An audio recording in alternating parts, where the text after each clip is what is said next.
Nagy Imre, Magyarország egykori miniszterelnöke leginkább az 1956-os forradalom és szabadságharc mártírhalált halt kormányfőjeként ismert a magyar történelemben, személye pedig ma már a történészek körében is egyre megosztóbb, hiszen életének számos olyan mérföldköve van, ami megkérdőjelezi mindazt a szabadság köré font szimbólumot, ami egyet jelentett azzal, ha kimondta valaki a nevét. A mai videóban róla hoztam néhány érdekességet.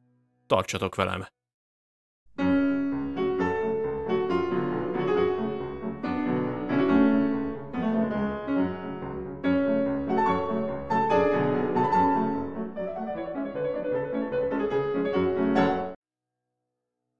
A kalandos út.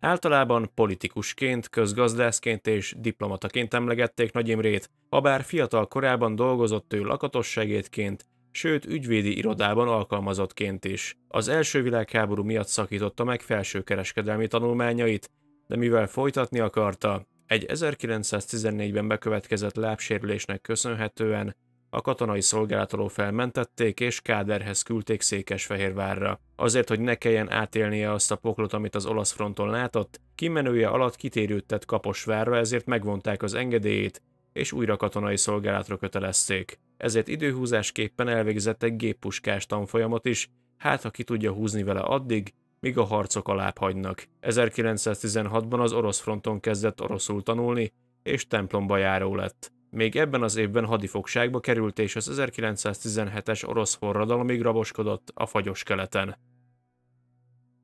A vérengző.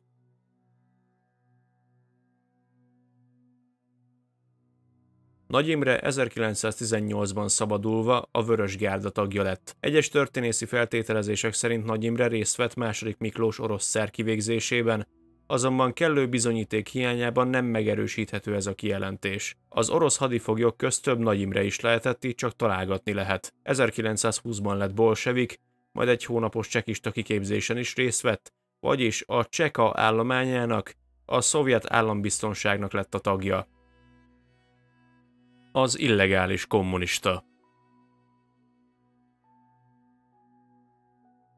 Nagy Imre a horthy korszakban aktív szervezője volt a magyar kommunista törekvéseknek. 1921 és 1927 között megszakításokkal közel 3 évet töltött börtönben. Mivel a szélső baloldali eszmék, mozgalmak mind tiltottnak számítottak, ezért Nagy Imre többé-kevésbé emigrációban folytatta munkáját, és indokolt esetben a Magyar Királyságban szervezte a kommunisták térnyerését. A II. Világháború alatt elvtársaival már éppen azt próbálták megszervezni, hogy egy esetleges szovjet győzelem esetén hogyan is veszik át a hatalmat. 1944-ben Nagy Imre külön meghatározta azoknak a nyilasoknak és a német megszállást kiszolgáló tisztségviselőknek a sorrendjét, hogyan is végezzék ki őket egymás után. Pártársaival ellentétben Nagy Imre volt az egyetlen, aki el akarta simítani, hogy a II. Világháború magyarországi vérengzésért felelős bűnösök kivégzését kommunista bosszúként értelmezze a magyar közélet.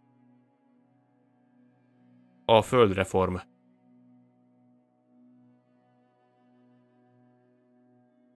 Az ideiglenes nemzetgyűlés választotta meg Nagy Imrét 1945-ben földművelésügyi miniszternek, hogy mint az ideiglenes nemzeti kormány tagjaként végrehajtsa a földosztást. A Nagy Imre-féle földreform így egyértelműen a Magyar Kommunista Párthoz lett köthető, ráadásul az egykori arisztokrácia és a katolikus egyház nagybirtokai elkezdtek szépen felaprózódni.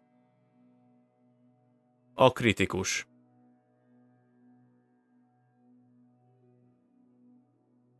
Nagy Imre nagy kritizálója volt a Magyar Dolgozók Pártján belül Rákosi Mátyás erőszakos szovjetizáló politikájának. Amikor a kommunisták átvették ugyanis a hatalmat Magyarországon, Rákosiék az erőszakos termelőszövetkezetesítés mellett tették le a voksukat, míg Nagy Imre egy erőszakmentes és diszkriminációmentes megoldást próbált javasolni. Nézetei miatt kizárták a politikai bizottságból, azonban szakértelme miatt több ciklusban is töltött be miniszteri posztot.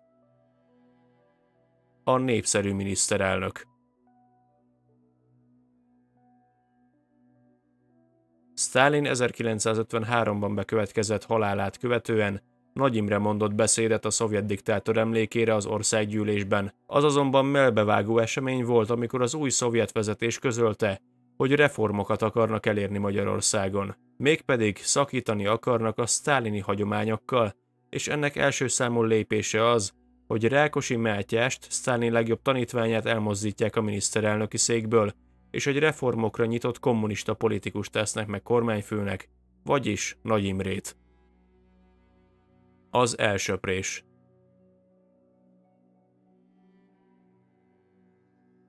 Nagy Imre volt az, aki a Rákosi rendszer internáló táborait feloszlatta, és a kitelepítéseket is feloldotta 1953-ban. Rákosi Mátyás miután Moszkvából visszatért, minden erejével azon volt, hogy Nagy Imre kommunista reformpolitikájának keresztbe tegyen, hiszen látta rajta, hogy a lakosság jobban szimpatizál vele. Félreállítását és lemondását Nagy Imre főleg azért fogadta el, mert Moszkva utasította erre 1955-ben. Fellebezni azért nem tudott, mert a procedúra alatt kétszer is szívinfarktus kapott. A leváltását követő szigorítások hatására többen Nagy Imre pártját fogták, míg ő maga pedig ezektől a párt ellenzéki megmozdulásoktól távol maradva csupán írásaiban fejtette ki megtört, egyedül maradt kommunistaként a saját nézeteit.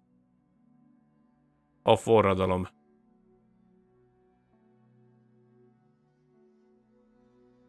Nagy Imrét sok szempont alapján nem tekinthetjük az 1956-os forradalom miniszterelnökének. Ugyanis ez az esemény nem egy kormányfői szerveződésből, hanem mérjól jövő népfelkelési szerveződések és spontán megmozdulások összességéből alakult ki. Nagy Imre nem volt forradalompárti, későbbi naplójában is rossz véleménnyel volt az 56-os szabadságharc fegyveres csoportjairól. Ugyanakkor az 1956-os események forradalmi mi voltát nem tagadta, és elismerte annak létjogosultságát. Ez lett a veszte.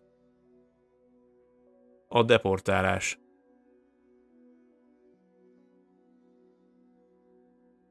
Az 1956-os forradalom hatására, habár új kormányt alakíthatott Nagy Imre, a szovjet csapatok bevonulásának hatására hiába kért menedékjogot a jugoszláv nagykövetségen. Onnan kilépve és lemondva a menedékjogról, a szovjetek kezére adta magát a Nagy Imre kormány tagjaival együtt. Mivel szovjet nyomásra nem volt hajlandó Romániába emigrálni, családjával oda deportálták. 1957-ben a román házi őrizetben levelet írt minden kommunista állam vezetőjének, hogy vizsgálják felül az ő 56-os szerepét. A levelet viszont a románok nem kézbesítették.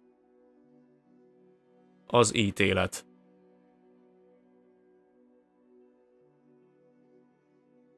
A Nagy Imre per során az egykori miniszterelnök volt az egyetlen, aki nem vallotta magát bűnösnek. Nagy Imre utolsó óráiban leveleket írt a szeretteihez, amik viszont sohasem jutottak el hozzájuk. Akasztás előtti utolsó szavaival a független, szocialista Magyarországot éltette. Holttestét a társaival együtt a börtönudvaron kátránypapírba drótozva temették el. 1961-ben a Rákoskeresztúri új temetőbe vitték, és ott arccal a föld felé temették el a bejárattól legtávolabbi 301-es parcellába. A temető jegyzőkönyvébe hamis neveket írtak. Az 1988-as exhumálás során derült ki, hogy Kádárék borbíró Piroska néven jegyzőkönyvezték Nagy Imrét a temetőbe. Az ítéletet azonban nem a bíró hozta, hanem politikai utasításra történt az ítélethozatal. Ez gyakorlatilag egy koncepciós per volt, aminek a megrendelője Kádár János. A Nagy Imre kultusz.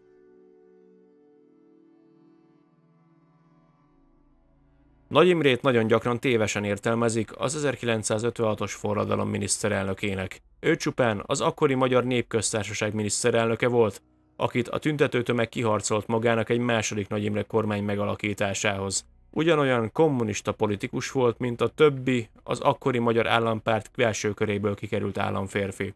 A különbség abban rejlett, hogy Nagy Imre a keményvonalas rákosistákkal ellentétben másképp értelmezte a marxista-leninista országvezetést, és nagyobb hangsúlyt akart fektetni az országgyűlés működésére, amiben kizárólag kommunista politikusok szerepeltek. Mivel az ő első kormány alatt történt némi mérséklődés az ország működésében, így nem is kérdés, hogy egyes forradalmi szervezkedők Nagy Imrében látták a lehetőséget ahhoz, hogy a szovjet típusú diktatúra leépülhessen Magyarországon, és akár Rákosit is felelősségre vonhassák. Kádár János, mivel politikai leszámolásképp halálra ítéltette és kivégeztette Nagy Imrét, évtizedekig tilos volt róla beszélni még a Magyar Szocialista Munkáspárt berkein belül is. 1988-ra tört meg a jég, amikor a Grósz Károly vezette MSZNP-n belül válság alakult ki arról, hogyan is kellene megreformálni úgy a rendszert, hogy csökkenthető legyen a társadalmi elégedetlenség. Ezért hozták létre a Történelmi Albizottságot, amivel elkezdték átvizsgálni a Nagy Imrével kapcsolatos valamennyi elzárt akta tartalmát,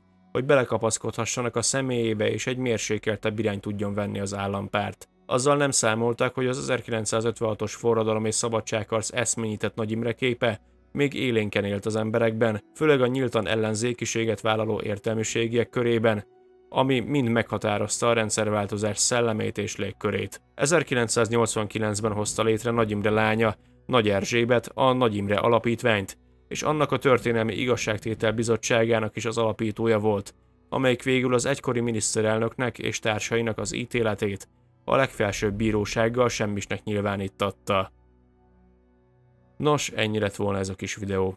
Hogyha tetszett, akkor kérlek lájkold, és ha még nem tetted, iratkozzál fel a csatornára, kövess minden közösségi oldalon, Facebookon, Instagramon, TikTokon, és ha szeretnél támogatni, akkor azt a YouTube csatornatagsági felületen keresztül, illetve szuperköszönet formájában is megtehetitek. Legközelebb pedig találkozunk. Sziasztok!